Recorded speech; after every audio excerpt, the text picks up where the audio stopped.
Om NaMo Narayan. The ancient Indian astrologer में आपका स्वागत है।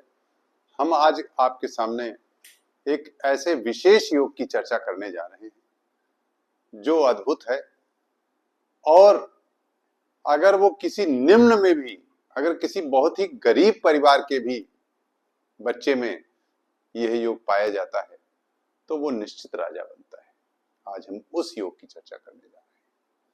मेरे ज्योतिष भाई और हमारे दर्शक दीर्घा अच्छी तरह से इस योग को देखेंगे, सुनेंगे। हम पहले संस्कृत का श्लोक पढ़ेंगे, फिर उसकी व्याख्या करेंगे। सारा सब कुछ उसी में आपको पता चलेगा।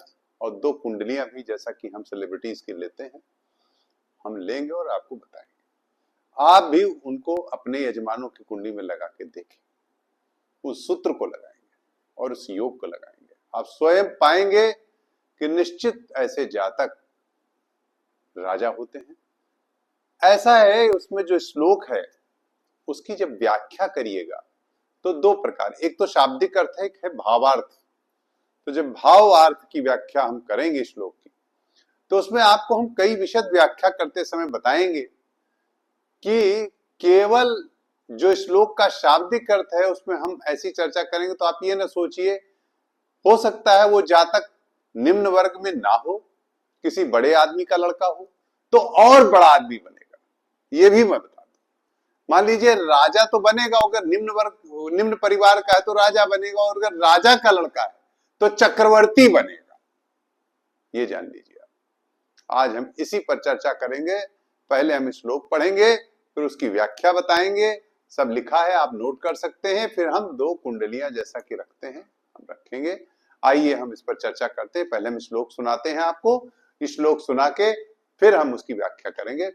चतुः सागर्गे चंद्रे कोड़े चैव दिवाकरे अपि दास कुले जाता सोपि राजा भविष्यति। आशा है कि आप श्लोक समझ गए हों। हम एक बार फिर रिवाइज करते हैं। चतुः सागर्गे चंद्रे, चतुः सागर्गे चंद्रे कोड़े चैव दिवाकरे अपि दास कुले जातः सो अपि राजा भविष्यति। यदि वह जातक जिसका कि चतुसागर यानी केंद्र में, चारों केंद्र होते हैं ना चतुसागर के, तो चतुसागर के माने केंद्र में, चारों केंद्र में कहीं भी चंद्रमा विराजमान हो, और त्रिकोण में कोणे चैव दिवाकरे, कोण में क्या हो? दिवाकर। दिवाकर कौन? सूर्य। अपि दास कुले जाता, यानी अपि दास कुले जाता सो अपि राजा भविष्य। अपि दास कुले जाता यानी दास कुल में यदि पैदा हुआ हो तो भी सो अपि राजा भविष्यति, तब भी वो राजा भविष्य में बन जाता है। ठीक। अब यहां जो हमने शाब्दिक अर्थ पढ़ा, इसकी व्याख्या करते हैं कि अगर चंद्रमा केंद्र में है, चतुः सागर के चंद्रे कोड़े चैव दिवाकरे, तो ठीक इसका उल्टा भी होता कि अगर उन चतुर चारों भाव में सूर्य हो केंद्र में और चंद्रमा त्रिकोण में हो, ठीक रेसिप्रोकल। जैसे हमने कहा कि सूर्य की चंद्रमा केंद्र में है, चतुसागर के चंद्रे कोड़े चैव दिवाकरे, ठीक उसी प्रकार से केंद्र में सूर्य हो और त्रिकोण में चंद्रमा, तो भी ये योग घटित होगा निश्चित रूप से। आइए हम इस पर आपकी व्याख्या, हम अपनी व्याख्या जो लिखी है बताते हैं। यदि किसी जातक के केंद्र में चंद्र या सूर्य दोनों हो, मतलब दोनों, मतलब चाहे चंद्र हो या सूर्य हो, मतलब समझ लीजिए, लग्न नवम तथा पंचम अर्थात त्रिकोण में, अथवा एकादश भी, एकादश को भी मैं बहुत महत्वपूर्ण मानता हूं, चंद्र या सूर्य हो तो दास के यहां जन्म लेकर भी राजा बनेगा। यदि राजकुल में है तो निश्चित चक्रवर्ती सम्राट बनेगा। अब हमारे पास जो कुंडली अवेलेबल है भाई, हम उसी से आपको बताएंगे। आप भी अपने अपने यजमानों की कुंडली में लगा के देखेंगे और जरूर अपने कमेंट हमारे कमेंट बॉक्स में करेंगे। आइए, हमने जैसा कि आपको बताया फिर एक बार बता देते हैं। आप इसको पढ़ लीजिए, लिख लीजिए, हम स्थान छोड़े दे रहे हैं। इसमें एक चीज हम आपको विशेष बात बताना चाहते हैं। हम एक विशेष बात यह बताना चाहते हैं कि सूर्य, चंद्र में से एक कोई केंद्र में हो और एक त्रिकोण में हो या एकादश में, ये जान लीजिए बस। अब आप इतना समझ गए कि सूर्य या चंद्रमा में से कोई एक केंद्र में हो और एक त्रिकोण या एकादश में, बस इतना जान लीजिए, यही सूत्र है। आइए अब हमने पंडित जवाहरलाल नेहरू की कुंडली ली है। अब आप ये मत कहिएगा कि बहुत बड़े आदमी हैं, वो थे, लेकिन देखिए चंद्रमा केंद्र में है और सूर्य त्रिकोण में है। हमारे पास यही कुंडली थी तो इसी का उदाहरण दे रहा हूं। चंद्रमा केंद्र में है, सूर्य त्रिकोण में। देखिए साफ साफ ये जो श्लोक लिखा है, चतुसाग्र के चंद्रे कोणे चैव दिवाकरे।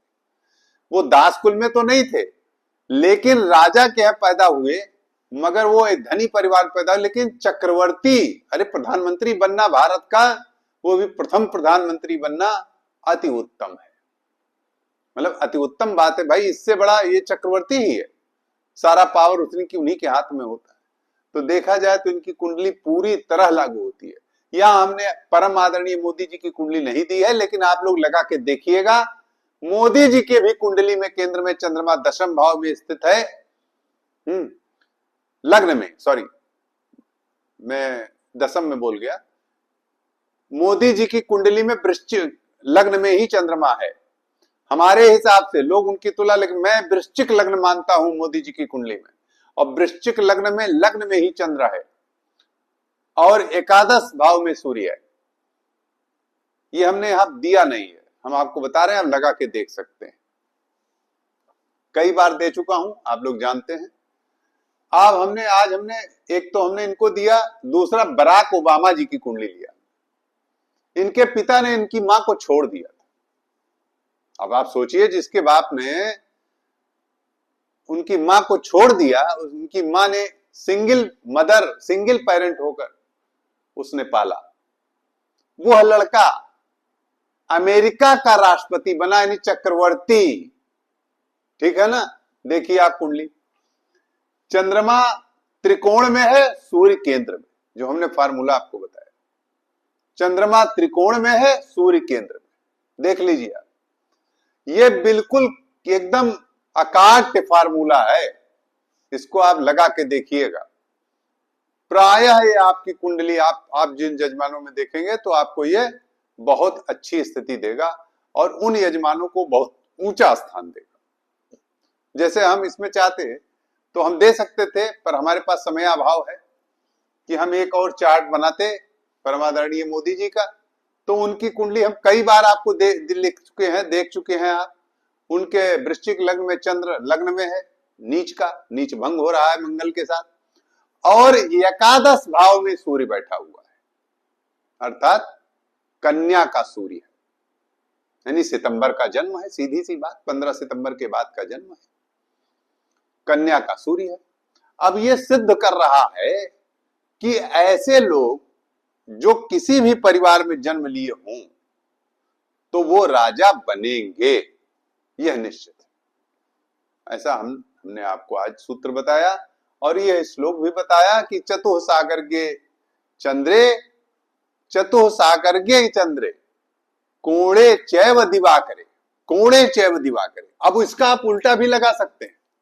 बिल्कुल जो चीज इधर लागू हो रही है वो उधर भी लागू हो रही है। केंद्र में चंद्रमा हो, त्रिकोण में सूर्य हो, केंद्र में सूर्य हो, त्रिकोण में चंद्रमा, दोनों चीज। तो अब आप जान गए कि पंडित जवाहरलाल नेहरू की कुंडली दिया मैंने। ये मत कहिए कि कोई गरीब परिवार में भी जन्म लेकर वो राजा बनेगा, ये निश्चित है। और ये तो राजा तो ये तो प्रथम प्रधानमंत्री, बहुत बड़ी बात है। उसके साथ बराक ओबामा की कुंडली दिया। देखिए इनके एक हिसाब से देखा जाए, एक तरीके से अगर ये हम देखें तो बराक ओबामा जी की कुंडली क्या है, इनके पिता ने इनकी मां को छोड़ दिया, तो वो निश्चित रूप से अभाव रहा होगा। उस अभाव के बाद भी यह जातक अमेरिका जैसे देश का राष्ट्रपति 2 बार बना। क्या आप देख ही रहे हैं, इनका त्रिकोण में चंद्रमा, केंद्र में सूर्य। ठीक इसी प्रकार हमने आज आपको इन सेलिब्रिटीज का उदाहरण दिया और श्लोक भी पढ़ के सुना दिया है। इस श्लोक को आप अच्छी तरह लिख सकते हैं। चतुसार्गे चंद्रे कोणे चैव दिवाकरे अपि दास कुले जाता सोपि राजा भविष्यति। ये दोनों पे लागू होता है, इधर से भी चंद्र के केंद्र में होने से और सूर्य के केंद्र में होने से। अब आप आशा है आप समझ गए होंगे और अपने अपने यजमानों की कुंडली में लगा के जरूर सूत्र को देखेंगे, ये हम बिल्कुल आशा करते हैं और आप कमेंट बॉक्स में आप जरूर लिखेंगे। नमो नमः।